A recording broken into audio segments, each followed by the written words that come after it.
That's not terribly hard. So we're on the line of Samach Aleph Amid Beis. There's Ksiv, Loy Signevu, the Kosav Rachman. Loy Signevu, the Kosav Rachman Lamli. We were talking about until now the different. We said that the Torah says a lav for Oina, and we say a lav for Geneva, and we also say a lav for Ribbis. What else? Why do you need so many different lav, and they all could be learned out one from another? So you want to make tzad shava. At the end, we came out the Geneva. Taka we could have learned out from the other two, from Ribbis and Oina, but the Torah says it to tell you two lav. So now the Gemara is going to follow up with a bunch of other lavin that could have theoretically been learned out as well. So we had talked about Gzela before, that Gzela didn't have to be written. So now we're Gemara asks about Gneva. What about, so you said Gzela would tell you two lavin. Why does the Torah also have to say for when someone robs without the person being aware, a burglar? Where do we know, why does the Pasuk need to say that? So, the Ketanya, Amnas Lamekat, Lesignav Amnas L'Shalom Tishlamikefa. It's coming to tell you, the Torah is telling you two things. It's coming to tell you, first of all, if someone steals, he's planning to return it, but he just wants to bother the person that he's stealing from. He just, I guess it would be like, when kids play keep away, they take someone's knapsack and they're planning to return it. They're just annoying him. And or where someone steals from someone, let's say this is an interesting case. Someone wants to give a gift to his friend that we've seen very often. People are loath to accept gifts. So he says, I got a good idea. I'll steal from him. Then I'll be mechuyev to pay him kefil. And then he'll accept my gift. Can't do that. That's what the pasuk is telling you. Why is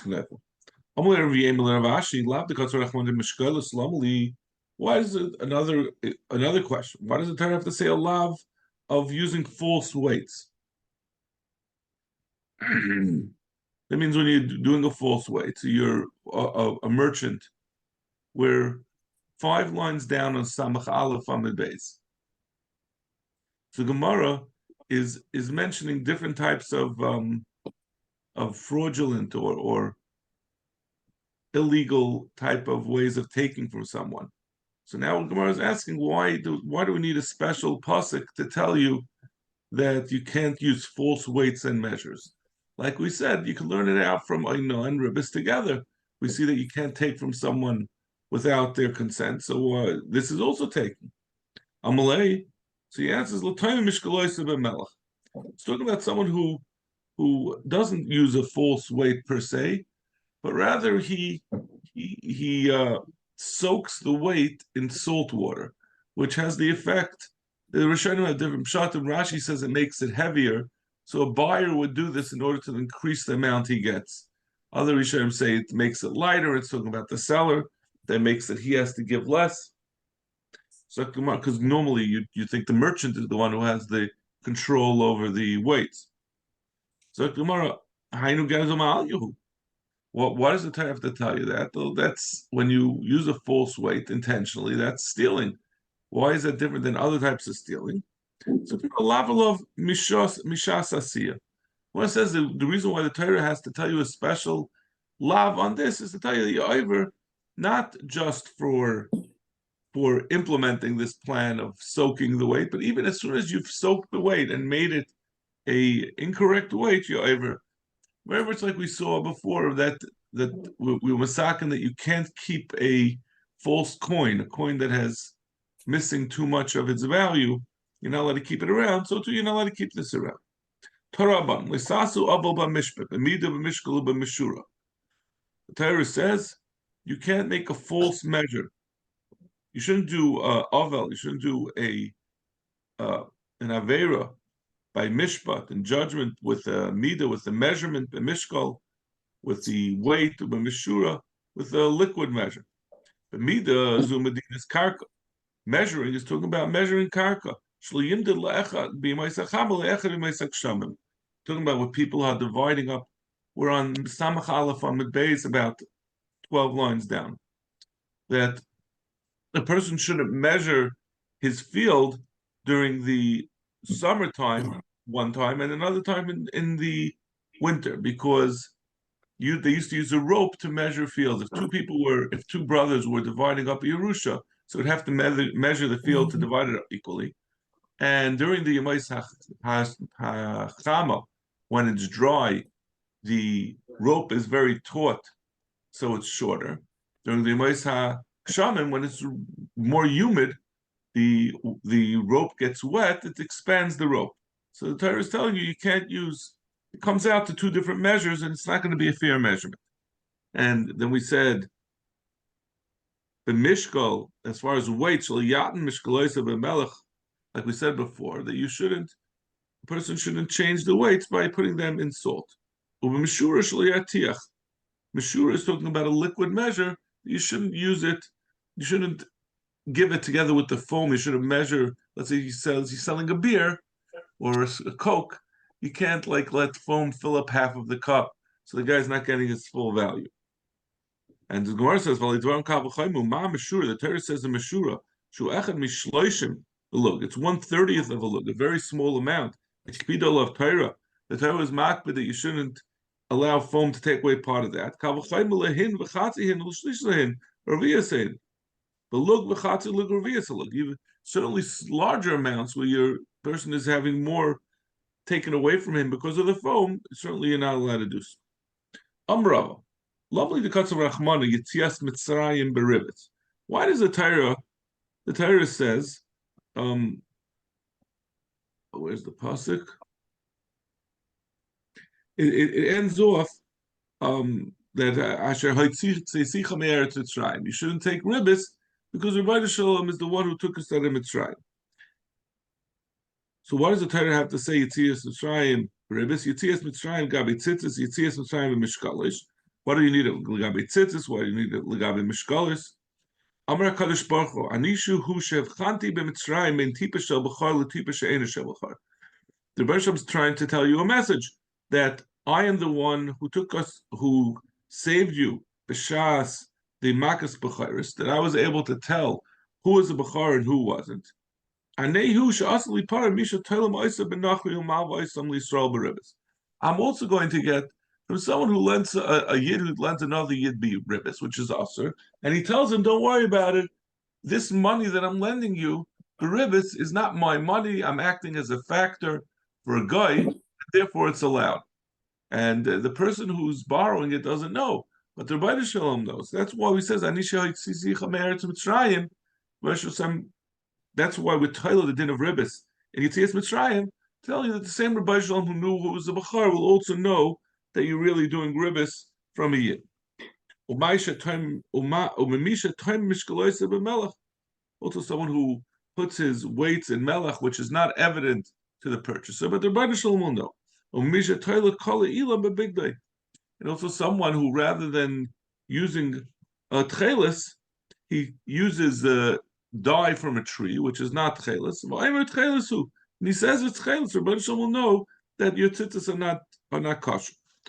Ravina kloy l'sura de pras. Ravina came to Surah de Pras. Amalei Rachanina misura de Pras. And Rachanina, who lived there, said to Ravina, "Yitziyas m'shav lekatz rachman gabi shratzim lamli." Why does the Torah say that when in the isser of shratzim, of eating shratzim, why does the Torah say asher ha'itzeisicha me'eretz Mitzrayim? Amalei Amakadosh Baruch Hu, ani yushev chanti ben tipa shebachar letipa she'ena shebachar. The Rebbe Shalom is saying that he again was able to see things that are not evident to the naked eye. And he also liparim misham arv kirvei dagim tmeim bekirvei dagim tahirim. The Rebbe Shalom was saying I can distinguish between a dug tahir, the insides of a dug, which you can't see on the surface when you eat them. The outside you have the fins and the scales, but the inside you can't tell. So a seller who mixes in non-kosher dugim, the Rebbe Shalom says, "I see what you're doing." He said, "No, my question wasn't why it says Asher Haitzei. It says in the pasuk of dugim, it says Hamales Chame'eretz Mitzrayim. So why do you use the lashon of Ilu there? Why do we use such a lashon? The reason is because, like Rabbi Shmuel says, Tan be Rabbi Shmuel, HaKadosh Baruch Hu, Im Malay Halisi Yes Yisrael Mitzrayim, El B'Shul Davazeh. The Moshe was saying, yeah, had I not taken the Yidden out of Mitzrayim, if not just for this one thing, She'em B'Tam B'Shrotzim Daye, it would have been enough to take the Yidden out of Mitzrayim just to be makbid on the din of not eating shrotzim. He said, but that doesn't answer my question. Why did it say specifically about the shrotzim? It says a lashon of mala, and the other one it says asher haitzisicha. Why is there special ilui by the mitzvah of not eating shrotzim? Says even though the reward for being careful about not eating shrotzim is not any more than the other lab, but it's a maila, it's a ilui for the yidden that they don't eat shrotzim. Eating shrotzim is a disgusting thing, so it's an ilui. It's a nobility of the yidden. So that's why we use the lashon of mala for this particular love. So we said in the Mishnah, the Mishnah had said ezu neshech ve'ezu tarbis. So it's ezu tarbis hamarbe peperes ketz alocha gemenuchitim bedinazah. The Mishnah had first listed the two cases of someone who makes a loan with interest, a loan of kesef or a loan of paris, and we said that's neshech, and then we said tarbis. We said the complicated case of someone who borrowed and the value he didn't borrow. Sorry, he bought something but he didn't deliver it, and the value went up. And instead of paying it back, he paid back. He said, "I'm going to take on instead of paying you wheat, which is worth more, I'm going to pay you wine." But he didn't have wine, so he probably the complicated case. So Zaktumar Atuk Alhani Darmin and Hashta Lav Rebesu. The Gemara said, "Ve'ezu Tarbis," and we gave this complicated case. But the first case was also ribis, like we said earlier in the Gemara. Every case of the Raisidik ribis has both ribis and neshicha. So why are we saying on the second case, the complicated case, that's ribis? The first case was also ribis. What the Mishnah was trying to say is the first case where we talked about a loan, that was ribis d'oraisa, and the second case where we're not talking about a loan, but we're talking about mekach memker, a sort of a hidden ribis, an implicit ribis. That's midrabanan. Rava says the same thing. Ad kan yachin rosha v'yilbash tzadik. On the first part of the Mishnah, we say this pasuk or this paraphrase of the pasuk. The Torah says, pasuk says, "You'll prepare. The Rasha will prepare, and the tzaddik will wear it." And we apply it. Rashi says, "What does that mean?" That means when someone lends with ribis and he collects interest, his children can keep the interest. They don't have the yarshim do not have to pay back the interest. So they're the tzaddikim, they hadn't lent the ribis, and they're going to enjoy the fruits of his illegal labor. So Gemara ad kan v'suloi. We want to ask, what does that mean? You're saying that on a deraisa, the children can keep the ribis, but the rabbanon they can't. Ella, afilu ad kan yachin rasha v'yilbash. It says the other way around. It's saying that up until here, even meaning even on the deraisa, the children can keep the ribis. One might think that the deraisa they can't. Kamash Malan that even on the first part of the Mishnah, the deraisa, the children do not have a chiyuv to return the ribis. The Gemara says another way of expressing this: Ad kan ribis ktsutza mikan ve'elach avak ribis. Ribis ktsutza means defined ribis on a loan when someone borrows money and there's a specific amount that's intended to be as an interest payment. That's ribis deraisa. But the case of the second case of the Mishnah, where there was not a defined interest, but rather was just an implicit ribis, that's avak ribis derabba. Amr Lazar, ribis k'tutzu yitzah b'dayan. The Lazar says when you have defined ribis deraisa ribis, if someone pays it, you can go to the person who you go to the lender and take the bezdin goes and takes it away from him and gives it back to the one who paid it. Avak ribis ain't yitzah b'dayan, but the rabbanon you don't take it out. Rabbi Yochanan says everyone agrees that the rabbanon dika ribis is not something that you have you have recourse from the courts. They don't do anything about it. They don't take it away. So the second case of our Mishnah, we wouldn't enforce and take away from the person who made such a deal. But the Raisa Dikaribis, he disagrees. He disagrees with Rebbe Lazar, and he says Rabbi Yochanan says even the Raisa is not enforceable. You can't take away ribbis. You can't take it, even though the Torah said not to do it. Once you did it, you can't take it away. So then it's really not. We've been saying till now that it's like Gazela, so it's really not fully like Gazela. Well, I mean that was what we asked before. How could you learn out from ribbis?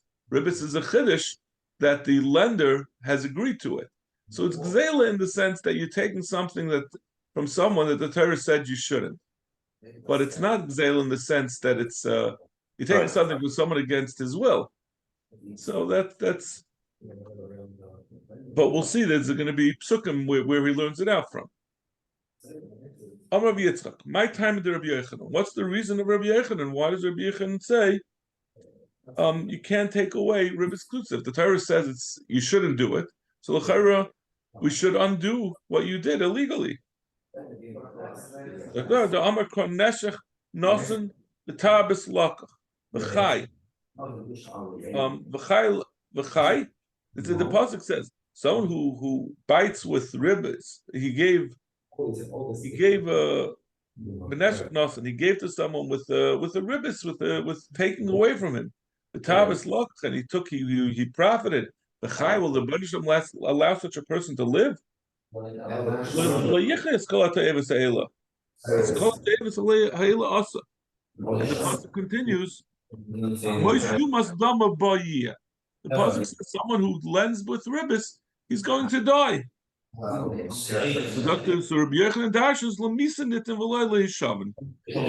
Torah says that such a person gets misa. Doesn't mean misa b'dei shamayim. Means misa. I mean, it doesn't mean misa b'dei other. It means misa b'dei shamayim. But there's a misa that's mislooking on him, and that's his takana. But the takana is not for him to return the money. Rather, Bava Amar Amakra Al Tikach V'It Neshech V'Tarbis V'Yareisam Aleikecha. You shouldn't take from him with ribbis, and you should fear Hashem. L'moyer nitim v'loy leishap. Since the Torah says V'Yareisam Aleikecha, he's saying it's a matter of Yerushalayim, but it's not given to be returned. Rava Amar Migufa Dekra Shmiel. Mois Yumas Dama Boy. The pasuk said. The end of that pasuk says he will die. Yeah, Dama Boy. Yeah, he says the Mois Yumas Dama Boy is not referring to Mois Yumas Dama Boy. Dama Boy is saying that the person who lends with ribbis is like he killed him. That he's taking away his livelihood. And just like someone who murders someone, there's no backseas on that. There's nothing to be done. Once a person is dead, you can't do anything. And also over there, it can't be returned. So therefore, there's all these different psukim, all to support Rabbi Yochanan and Shita that there's no Heshavan, there's no returning, there's no din of Hashava, which is unlike, for example, Gzela, right? Kneva, there's a din that you have to return it. But this is no din of Hashava. My time of the Rebbe Lazar. What's the reason of Rebbe Lazar who disagrees and says there is a Chi of Hashava? You should allow your friend to live with you. Ribbis, like we said, it chokes a person. It causes him. Well known, right? Ribbis is loan sharks. It compounds and it makes it sneaks up on a person. It could literally take away his livelihood. Takes away everything he has. Imposing ribbis is like killing. So it's it's being over on b'chaya chichiyimach. You're making it impossible to live. Rabbi Yochanan, what does Rabbi Yochanan do with this b'chayimach? My oven, what does he do with it? He needs it for this brisa. This is a fascinating din. Shnayim, one of these quandaries. Shnayim shahu mahalcha mederach. Two people are going on the way. You'll be out echad mehen kitin shalmayim, and one of them has a flask of water. Im soishim shnayim mesa. They don't have enough water to make it for them, both of them, to make it to the next oasis. They're going in the desert. and if they split it in half, the water, they're both going to die because they're not going to make it to the oasis. But if he keeps it for himself, then it will be enough for him to make it. Better that he should give a little bit to his friend. That means if you don't give, if you have this flask of water and you don't give it to your friend, he's going to die immediately. If you give him, he'll live for another day. Now, you'll both only live for another day, and you could have lived for another 20 years with that water because you make it to the Yishuv. Even so, he says you have to address the immediate danger to your friend's life and give him half of the water, even though that means, if you look at the bigger picture, it appears to be morally questionable that you have to give up your life that you could have survived in order that he should survive another day. But this is obviously, we know this to be the Jewish way, that we don't let someone die, and this is like very much discussed. Right? If you this is a sort of a passive way of letting do you have a chiyuv to go actively and give away your chance at life? And Rabbi Akiva said, no, this is not the right psak. Torah says, your life comes before your friend's life. So you don't have to go and actively give up your own life to save your friend's life. It sounds like for Rabbi Akiva, it's only because you are the possessor of this kitan of mayim. But if they each had their own half of kitan of mayim, ein chanami, we wouldn't say one of them should give up his half to the other one to survive. But because a person's first priority is to save his own life, the one who has the kitan shamayim should hold on to it and save his life.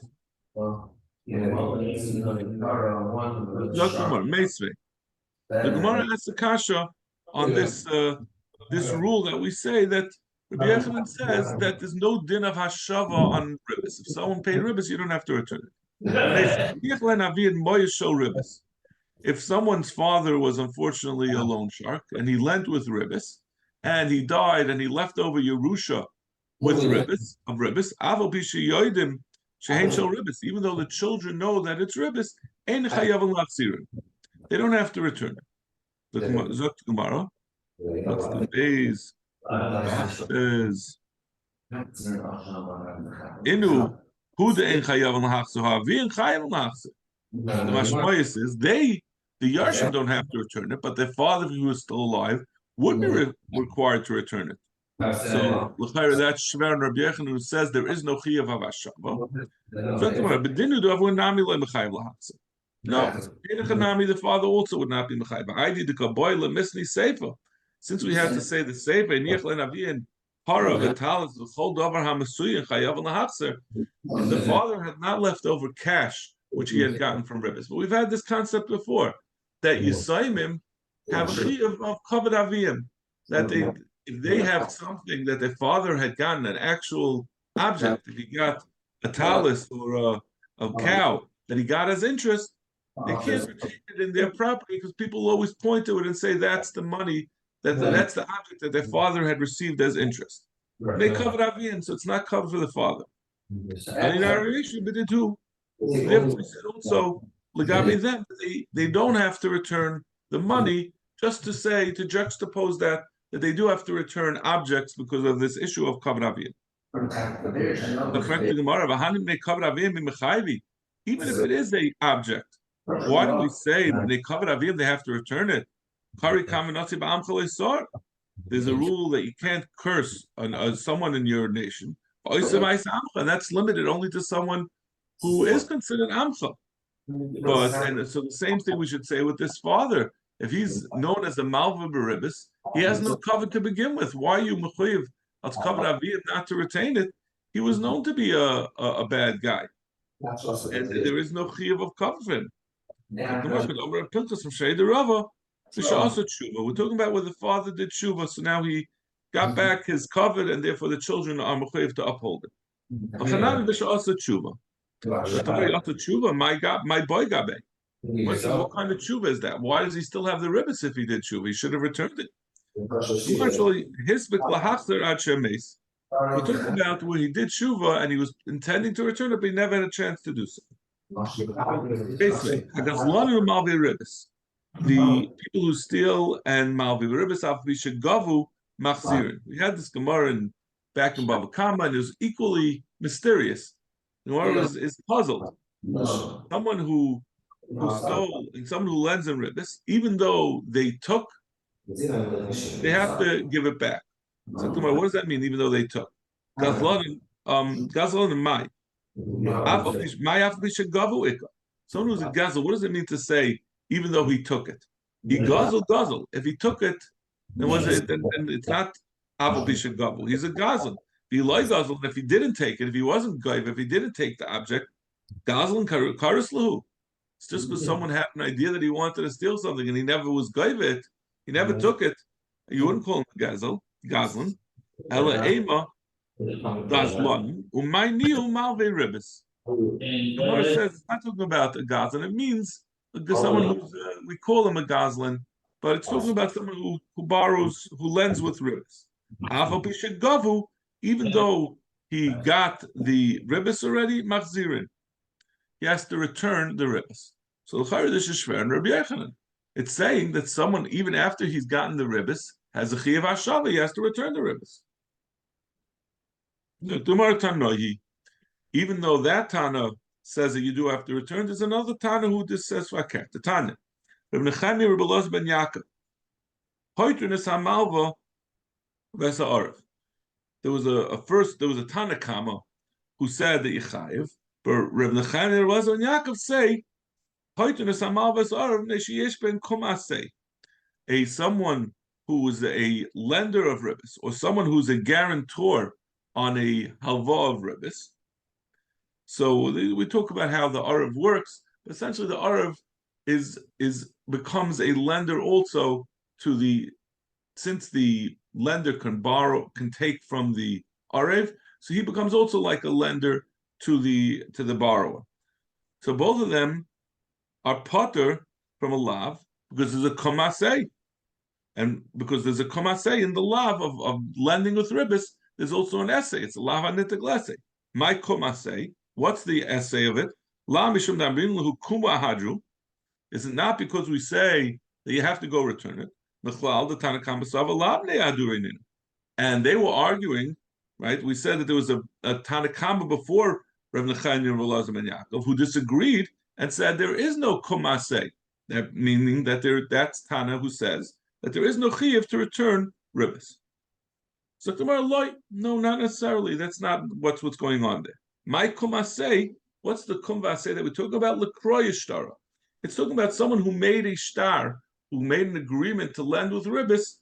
There's an essay to go destroy the shtar before you even do the loan. If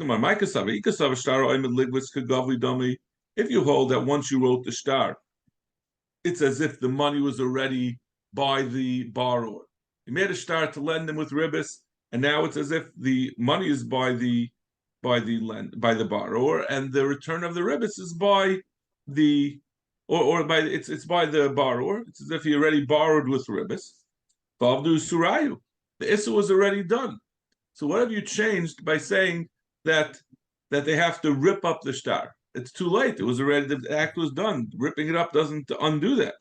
Bilavka gavidami, and if it's not gavidami, then they haven't done anything. So how could you say there were the over the Isser, and now there's a kumvasei of ripping it up? They haven't done anything. They haven't done anything to need a kumvasei to undo it.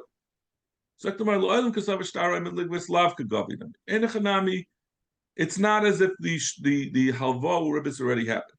But kamashmalan the shuma milsi. This is what it's coming to tell you, that once you already have that once you have something that is once you have a interest, a ribbis that was put in place by an agreement, that itself is mechoyev malchus. Not because it's kagavi dami, not because Ein Hanami, even before the loan took place, once the agreement is in place to borrow with ribbis, that itself is an act that is treated as a chiyuv of ribbis. That itself has had significance. Both the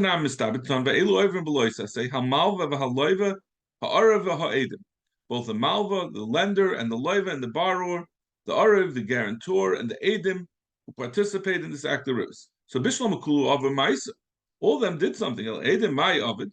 What did the edim do? They were just watching. Elav Shmami no the Shuma Milsi. Vice states that the imposition of ribbis and the edim's participation in that, even though they haven't done any Maisa. So it's not just after the ribbis is imposed, but once there was an agreement, that itself has sufficient substance to be mechayiv. Shmamina. Okay, we'll stop over here. Bez Shem tomorrow. Beli Neder. Hopefully at 6:15.